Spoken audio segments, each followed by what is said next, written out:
Morghur, known in ancient times as the Shadowgave, the Master of Skulls, and to the elves as simply the Corruptor, is an ancient and wholly unkillable beast lord that has terrorized the forested woodlands of the old world for centuries. Beastmen revere Morghur, believing that his spirit walked the world before the birth of their race, the incarnation of disorder and pure chaos. They set out from thousands of miles away to stand in his presence, drawn to him by urges they do not question, a tainted pilgrimage that often destroys them.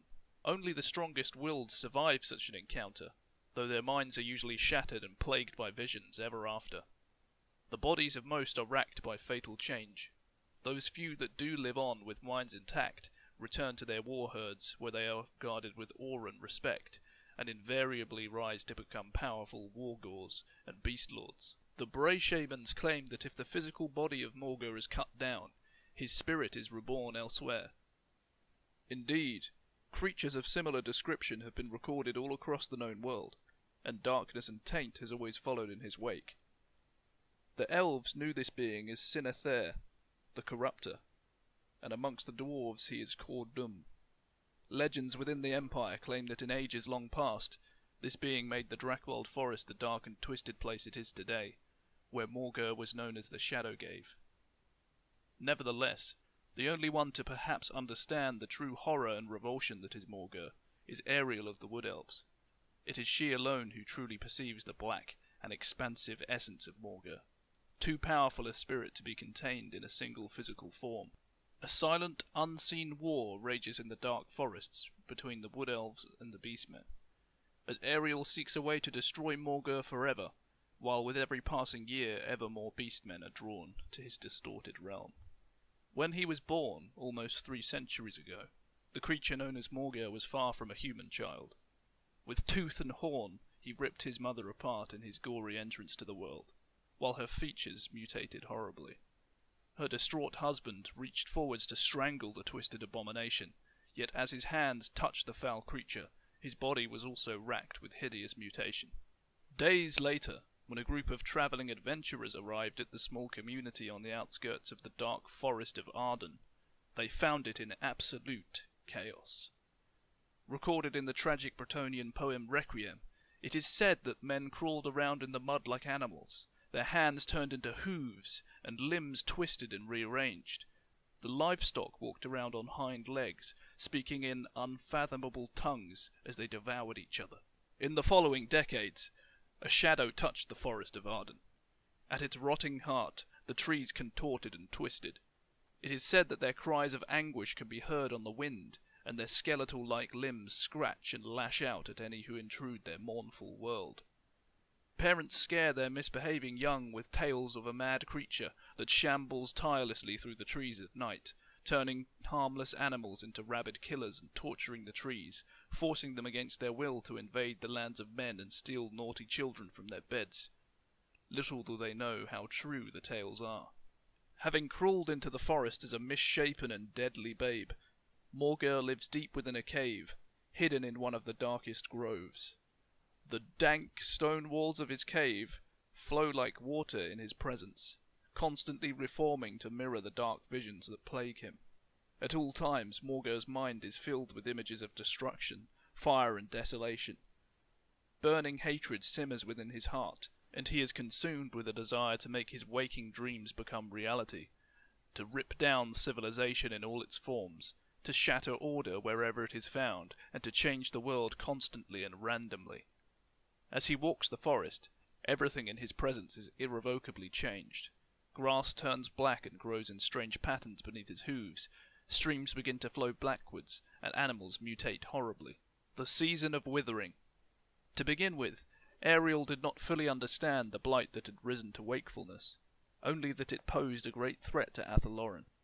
Determined to discover the truth, the Mage Queen took counsel with the elders of the forest, and sent her canniest scouts to scour distant realms. Little by little, Ariel was able to glean the nature of the creature that she sought. No wood elf had yet seen the beast and lived to speak of the encounter, but the works it left behind were the testament to its unspeakable ways. Where the creature walked, the fabric of the world twisted in hateful transformation. Trees writhed into terrible and unnatural shapes. blackened crops bled under the scythe, and flesh reformed like clay in the hands of some crazed sculptor. Where it passed, sanity became drooling madness, and measured nobility became wanton abandon. By these works did Ariel finally put a name to the foe. Sinathere. She called it the Corrupter, incarnation of disorder and chaos. To his own vile kin, he was known as Morghur, the Master of Skulls. The existence of this being was of great offence to Ariel, for its ruination of the weave represented everything that she opposed. Desperate to learn how to combat this new foe, Ariel took a great risk. Adopting a spirit form, she went out into the lands where Morghur had known free reign. After months of tracking the creature's spoor into lands no mortal elf could tread without harm, she finally discovered the beasts capering madly in the company of other abominable things. So lumpen and wretched was the creature that Ariel almost laughed to see it. She had expected some power-addled mage or a vengeful sorcerer of the ancient times. What she beheld was a crude and ignorant beast that lacked the will to understand its own nature. Without hesitation, Ariel called a cleansing flame down upon the Corrupter and its yowling herd. Her task was complete. The Mage Queen returned home. In her arrogance, she believed that Morghur's threat was ended. In time she was sure the living world would heal from the Corruptor's touch, and then the weave would be gradually restored. What Ariel did not realize was that Morghur was not so easily destroyed. Even as the Mage Queen turned to leave, the beast wounds had begun to heal. Worse, Morghur had taken her measure just as she had taken his. The beast had understood little of what he had seen, for his warped mind was a mad spiral in which thoughts and words were alien concepts. But Morghur was not so addled that he did not recognize Ariel for what she was. Having tasted a small measure of her power, he hungered for more.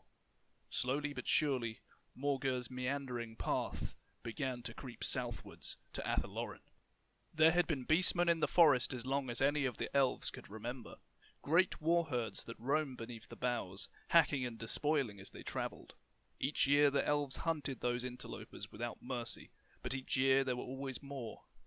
Some lords and ladies of the wood believed that the creatures had some instinctive understanding of Athel Loren's timeless paths, and so used them to avoid extermination.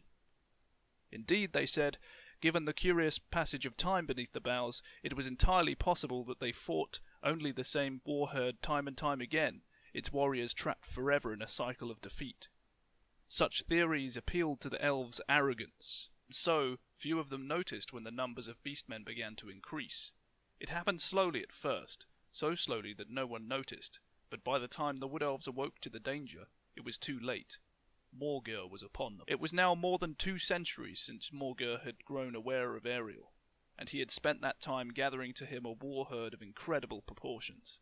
Thousands of beastmen and other horridly mutated creatures had responded to his silent call, and now they hurled themselves at Athel Loren. For the passage of many seasons the forest was riven with bitter warfare. The war would have been dire enough if the elves and forest spirits had fought as one, but Morghur's primal nature spoke to the forest's heart, and parts of Athel Loren rebelled. For a long and terrible year, the natural order of Athel Loren was disrupted, for Morghur could seemingly not be slain by the weapons of the elves. Worse, he recovered from even the most heinous of wounds. Most disastrous of all, the trees and spirits of Athel Loren did not succumb to Morghur's taint all at once. Countless times, the elves could be on the brink of victory, only to have it snatched from their grasp as the madness seized spirits that moments before had been their allies. This insanity was not always lasting, but it seemed to afflict the dryads worst of all, for they had been the most capricious and malevolent of all their kind. This terrible conflict was only ended when Morghur was slain at the Battle of Anguish. Soadil, one of the most ancient tree lords, scattered the Corruptor's forces and seized the beast himself. As Morghur attempted to free himself, Ariel smote the creature. This time, the Mage Queen was determined that the creature be destroyed, so she drew not only on her own power, but that of the forest as well. Before such an onslaught, not even Morghur could endure. Ariel battered through the creature's defences and shattered his mutated form. The battle had been won, but the forest would never bear the taint of Morghur's passing. No living thing touched by the Corruptor's blood would ever truly recover. A gnarled oak tree, branches twisted like claws, still marks the place where Morghur's tainted blood was spilt. The site of Morghur's death was known ever after as the Glade of Woe, for it was home only to twisted and withered life thereafter. Alas, Ariel soon learnt that Morghur was as immortal as she. Wherever the beast was slain, it was born elsewhere. Thus did the Battle of Anguish mark the beginning of a secret war between the Wood Elves and Beastmen, one that would rage down all the ages that followed.